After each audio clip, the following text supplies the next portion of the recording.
Dia juga antara orang yang terawal memeluk Islam. Abu Bakar As-Siddiq juga antara 10 sahabat Rasulullah SAW yang dijanjikan syurga oleh Allah Subhanahu Wa Taala. Beliau juga dilahirkan di dan dimakamkan di sebelah makam Rasulullah SAW.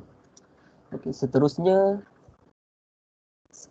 Abu Bakar As-Siddiq mempunyai sifat jujur, berbudi pekerti, adil, tegas dan memiliki sifat yang sangat terpuji. Perluasan, sekarang saya menerangkan tentang tujuan perluasan wilayah Islam. Okay, tujuannya ialah menangani ancaman musuh luar khasnya daripada Rom dan Parsi. Okay, seterusnya saya serahkan kepada Syahid untuk menerangkan tentang Rom.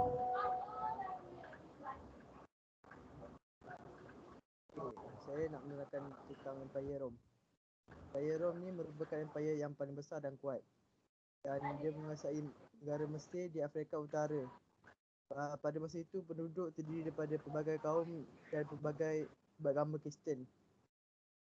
Dan pada masa itu juga pemerintah di zaman itu zalim dan memudahkan petapakan Islam di Rom.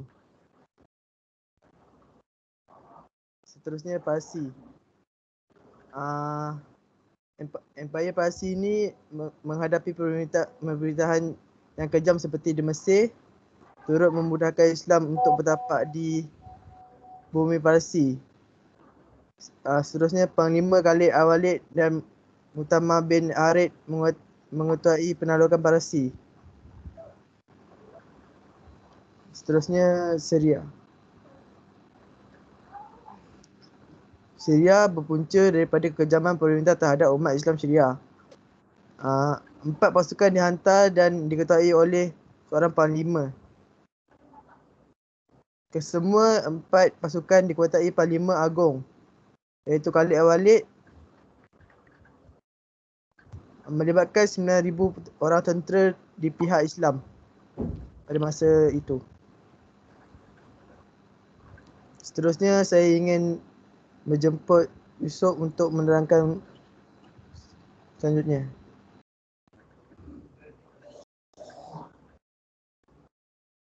Okey, mengumpul ayat-ayat Quran dicadangkan oleh Umar bin Al-Khattab disebabkan 70 orang wafat telah gugur syahid di medan perang. Zaid bin Thabit telah ditugaskan untuk melaksanakan usaha-usaha pembukuannya. Turut dikumpulkan kerana banyak salinan yang sudah rosak. Menjadi pedoman untuk umat Islam sepanjang masa. Al-Quran disimpan di rumah Abu Bakar As-Siddiq. Melalui usaha-usaha tersebut, Al-Quran dapat dibukukan oleh zaman Khalifah Uthman bin Affan yang dikenali sebagai Mushaf Uthman. Okey, seterusnya pembahagian wilayah pentadbiran. Seorang amir atau ketua dilantik mentadbir setiap wilayah dan dipecahkan itu, namun kuasa utama masih di tangan khalifah. Pembahagian wilayah ini dapat memudahkan pentadbiran agar lebih bersistem, senang diselenggaraan. Okey, seterusnya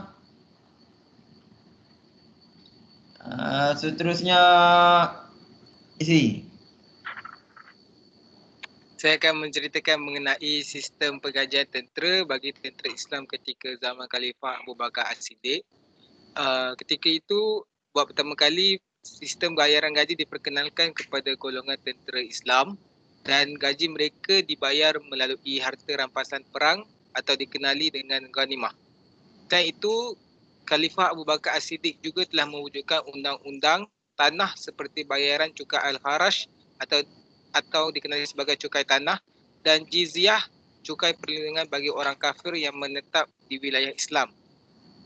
Selain itu, perlindungan kepada golongan mawali iaitu orang bukan Arab yang memeluk Islam, mereka turut diberikan keistimewaan seperti kaum Arab Muslim, tapi mereka dikenakan cukai tambahan oleh wilayah Islam. Akhir sekali kesimpulan bagi topik ini, kita perlu mencontohi sikap Khalifah Abu Bakar As-Siddiq bagi memartabatkan agama Islam juga kitab Al-Quran supaya agama Islam terus dijunjung oleh golongan manusia di seluruh dunia. Sekian sahaja daripada kami. Terima kasih. Assalamualaikum warahmatullahi wabarakatuh.